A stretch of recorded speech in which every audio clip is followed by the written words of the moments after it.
आज के इस वीडियो में हम लोग बात करते हैं जब परपथ में केवल कंडक्टेंस या सी हो, केवल धारिता लगी हो, तो केवल धारिता सी है।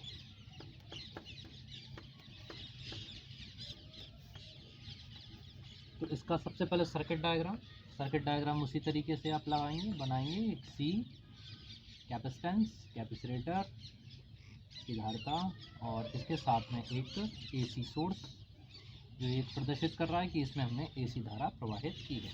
ठीक है, जैसे हमने देखा था कि पिछले वाले में जब परपथ में एल लगा हुआ होता है तो वोल्टेज आपका लीड करता है, करंट लैगिंग करती है। यहाँ पर अगर आप इक्वेशन लिख रहे हैं V = V0 sin omega t, तो करंट जो फॉरवर्ड वाइसिंग लीडिंग करेगी तो this will be I = sin omega t plus π/2। ठीक है, और कितने डिग्री से 90 डिग्री से लीड करेगी इसमें। तो ये रहे आपके सर्किट डायग्राम और इसकी कैपेसिटेंस इज रिप्रेजेंट बाई सी। इसके बाद में अगर इसका ग्राफ शो करें तो इसमें ग्राफ बनाते समय थोड़ी सी सावधानी कि आपको दिखाना है। ठीक है, वोल्टेज कंटिन्यूस लाइन से आप दिखा रहे हो तो जो करंट है उसको फॉरवर्ड वाइज लीडिंग करेगा और लीड करने में π/2 का ध्यान रखिए। तो जहाँ पर वैल्यू मैक्सिमम हो वहाँ पर उसको मिनिमम शो करना है, जहाँ पर मिनिमम हो वहाँ पर मैक्सिमम शो करना है। तो ये रही आपकी representation of V and I। तो ये आपका V और ये आपकी धारा I। ठीक है, फेजर डायग्राम की अगर बात करें तो उसी तरीके से आपको रिप्रेजेंट करना है।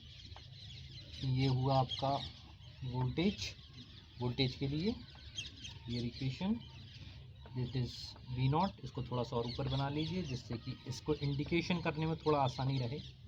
ये आपका V पर, ये omega T same as it is, और इसके करस्पॉन्डिंग I का जो मान है I यहाँ पर आप रिप्रेजेंट करेंगे। पहले वो माइनस था इसलिए नीचे ले गए थे, यहाँ पर ये प्लस है, प्लस π/2 है, इसलिए ये डिफरेंस, इनके बीच का जो डिफरेंस है दिस इज π/2।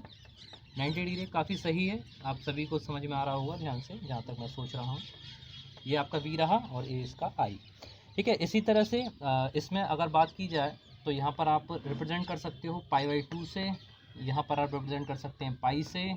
ठीक है, ठीक इसी तरह से यहाँ 2π और यहाँ पर लास्ट में 3, यहाँ पर आप रिप्रेजेंट करें तो 3π/2। तो इस तरह से आप इसका वैन आरेख भी दिखा सकते हैं, इसको रिप्रेजेंट कर सकते हैं, काफ़ी सारे नाम हैं। अब इसकी बात करते हैं रिएक्टेंस के बारे में। तो धारतीय प्रतिघात यानी केवल जब आपका C लगा हुआ है तब इसमें जो प्रतिघात है वो धारतीय बोला जाएगा, ओनली कैपेसिटेंस। ठीक है, तो इसको आप दिखाएंगे XC से। अगर यहाँ पे लिख लेते हैं तो ये XC की वैल्यू जो है वो यहाँ पर बराबर होगी 1/ωc से। अगर आप कंपेयर करें ओमेगा एल को तो वो ओमेगा एल सीधा सीधा ऊपर आता था, XL = ω_L, जबकि in that case we are using 1/ωc। और आप अगेन ओमेगा को ब्रेक कर सकते हैं 2πf में। ठीक है, तो 2πfc। तो इस तरह से ये आपका XC हुआ। अगर पूरी की प्रतिबाधा एम्पीडेंस अगर कहा जाए तो ये Z = केवल किसके होगा, XC के होगा। ठीक है, और इस सभी का चाहे वो XL हो चाहे वो XC हो या Z हो, इन सब का प्रतिरोध जो मात्रक होगा वो होगा आपका O। ठीक है, ये सब चीज़ें थी। इसके साथ में अगर XC और F की वैल्यू अगर देखी जाए, XC और F का जो मान है वो एक दूसरे के रेसिप्रोकल है 1/f, यानी धारा जो है, जो फ्रीक्वेंसी है वो उसके 1/XC प्रोपोर्शनल 1/f। और यहाँ पर इनके बीच में अगर ग्राफ आप प्लॉट करते हैं तो ग्राफ में आप देखेंगे कि आपको एक कर्व लाइन मिलती है, यानी इस तरीके की लाइन मिलेगी आपको जो रिप्रेजेंट करेगी कि इस तरह की वैल्यू, इसका मान अधिकतम होगा तो न्यूनतम जाएगा, यानी XC आपका यहाँ पर और फ्रीक्वेंसी F आपकी इस तरीके से। तो ये था आपका C, यानी धारिता जब लगी हुई हो तो यानी केवल धारितीय प्रतिघात अगर उपस्थित होगा तो ये सब मान आपको प्राप्त होंगे। सेम इसी तरह से अगर इसमें दिष्ट धारा भी प्रभावित होती है। ठीक है, अगर यहाँ पर AC की जगह DC सोर्स लिया जाए तो उस सर्किट में कोई भी कंडक्शन दिष्ट धारा प्रभावित नहीं होती है, क्योंकि उस कंडीशन के लिए जो आपका धारितीय प्रतिघात है वो इनफाइनाइट हो जाएगा, अनंत हो जाएगा। इसी कारण संधारित्र में जो है दिष्ट धारा प्रवाहित नहीं होती है। तो ये आपने मेरे साथ पढ़ा संधारित्र C। इसके जस्ट बाद हम लोग पढ़ेंगे कॉम्बिनेशन। ठीक है, आपने अब R के बारे में पढ़ चुके हो, L के बारे में आपने पढ़ चुका और C के बारे में। अब इनके कॉम्बिनेशन चलेंगे। ठीक है, L और C का, RC का, LR का और फिर लास्ट में हम लोग लेंगे LCR, इन तीनों ही सर्किट इसको इस साथ में हम लोग कंसीडर करेंगे।